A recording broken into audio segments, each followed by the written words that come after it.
Pernikahan siri dan poligami atau memiliki lebih dari satu istri kini bisa dipidana. Aturan ini tertulis dalam Undang-Undang Nomor 1 Tahun 2023 tentang Kitab Undang-Undang Hukum Pidana atau KUHP baru dan sudah berlaku sejak tanggal 2 Januari lalu. Sebenarnya negara tidak melarang nikah siri atau poligami asalkan saat melakukan hal itu kedua pasangan atau salah satunya tidak terikat perkawinan sah dengan yang lain. Penjara menanti apabila poligami dilakukan tanpa izin dari pengadilan. Selain itu, jangan coba-coba menyembunyikan status suami atau istri bila tidak ingin mencicipi dinginnya lantai penjara.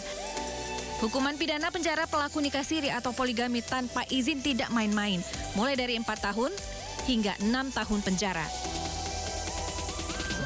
Tentu saja, beragam tanggapan muncul setelah aturan ini berlaku. Salah satunya dari Majelis Ulama Indonesia. MUI meminta pemerintah agar tidak mempidanakan pernikahan yang jelas-jelas sah di mata agama.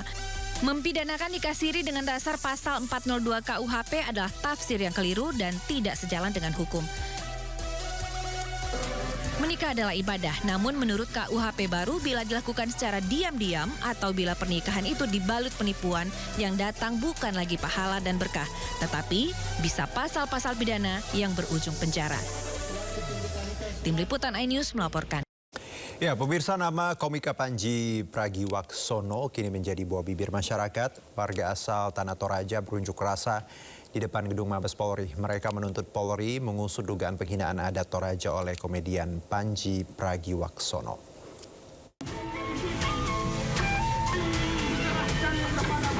Ikatan Mahasiswa dan Pemuda Toraja Selasa pagi menggelar unjuk rasa di depan gedung Mabes Polri Jakarta.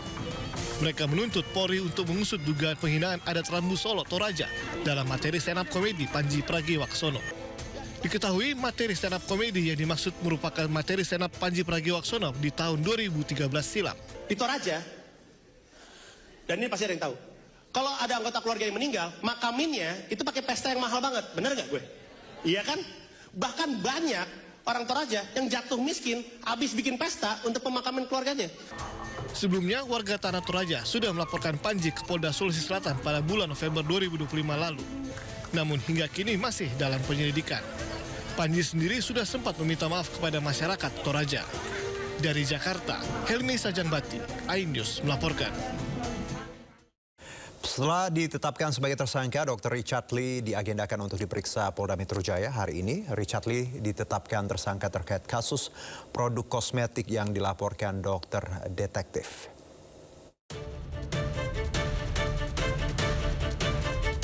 Dokter sekaligus pemilik klinik kecantikan dan selebgram Richard Lee telah ditetapkan sebagai tersangka pada tanggal 15 Desember 2025 lalu. Akibatnya, ia terancam hukuman 5 tahun penjara. Dr. Richard tersandung kasus produk kosmetik yang dilaporkan oleh Dr. Samira Farasnas alias dokter detektif. Penetapan tersangka itu terkait laporan dugaan pelanggaran perlindungan konsumen atas produk dan tindak kecantikan yang dilaporkan oleh Doktif. Sebelumnya, Dr. Richard Lee dijadwalkan diperiksa pada tanggal 23 Desember 2025, namun ia meminta penjadwalan ulang pada tanggal 7 Januari 2026.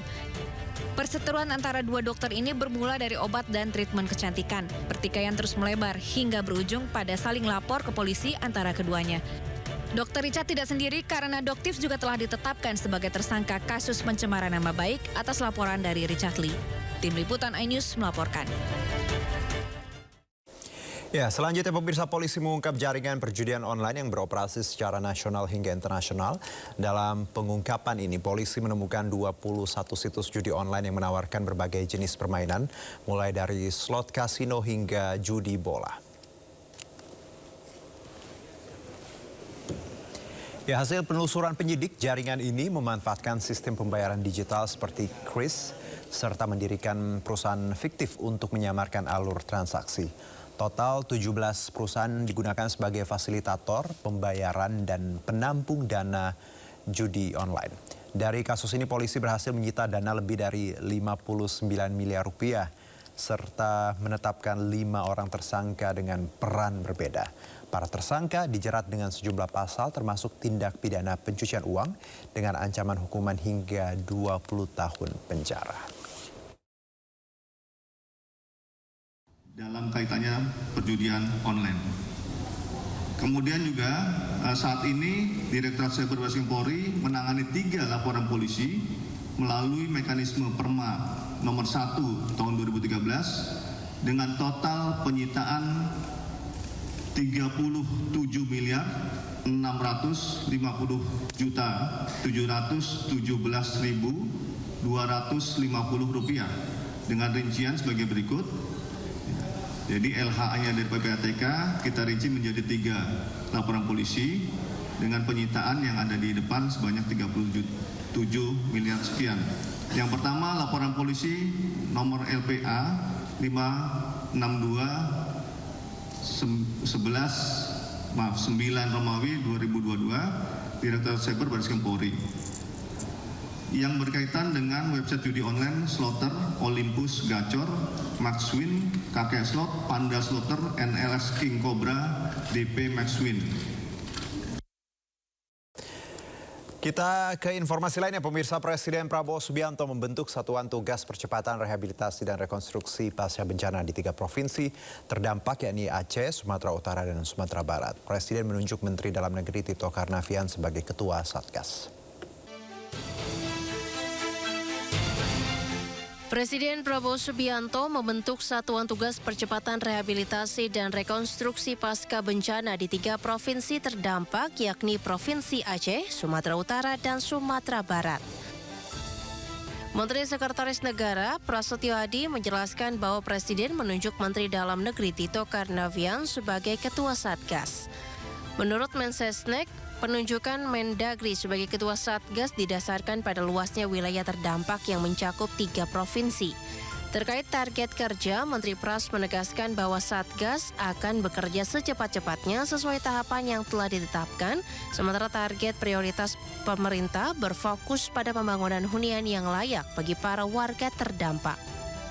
Tidak ada kalau target ya secepat-cepatnya, kan tahapannya juga sudah ada ya. Untuk prioritas pertama tentunya adalah sesegera mungkin dibangun sebanyak-banyaknya hunian bagi saudara-saudara kita yang sekarang masih ada di pengungsian. Lebih lanjut, Mensesnek menyampaikan bahwa sejumlah pihak mulai dari kementerian, lembaga, Polri hingga Danantara terlibat aktif dalam upaya pemulihan. Sementara Kementerian Pekerjaan Umum, menurut Mensesnek, telah merencanakan penanganan berdasarkan data kerusakan.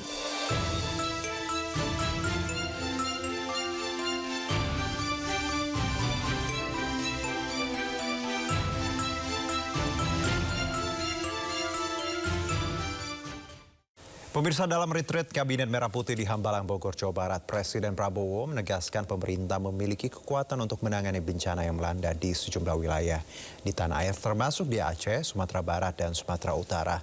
Menurut Prabowo, negara harus membuktikan kepada rakyat jika bencana yang terjadi bisa dihadapi. Jadi saudara-saudara, kita hadapi itu, dan dengan kita hadapi itu, kita memahami benar bahwa ternyata negara kita sesungguhnya memiliki kekuatan. Negara kita telah mampu dan terus-menerus membuktikan kepada rakyat kita dan sesungguhnya kepada diri kita sendiri, kepada elit kita, bahwa negara Kesatuan Republik Indonesia punya kekuatan. Kita memahami itu dan kita terus telah membuktikan itu di tahun 2025 dan akan kita buktikan di tahun 2026 ini. Menteri SDM Bahlil Lahadalia mengungkap arahan-arahan yang diberikan oleh Presiden Prabowo Subianto saat sesi retret di Hambalang terkait pelaksanaan sejumlah program pemerintah dalam bidang energi, minyak, dan gas. Bahlil mengungkapkan pihaknya fokus pada program 2026 yang menyangkut kedaulatan energi, pangan, makanan bergizi, sekolah rakyat, dan berbagai macam program yang menjadi fokus pemerintah yang diharapkan mampu mendongkrak pertumbuhan ekonomi nasional. Bahlil melaporkan Kementerian ESDM juga akan meningkatkan lifting minyak pada 2026 melalui sejumlah strategi termasuk eksplorasi dan penemuan sekitar 75 blok minyak baru yang direncanakan untuk dilelang mulai bulan depan guna mempercepat penambahan produksi minyak nasional.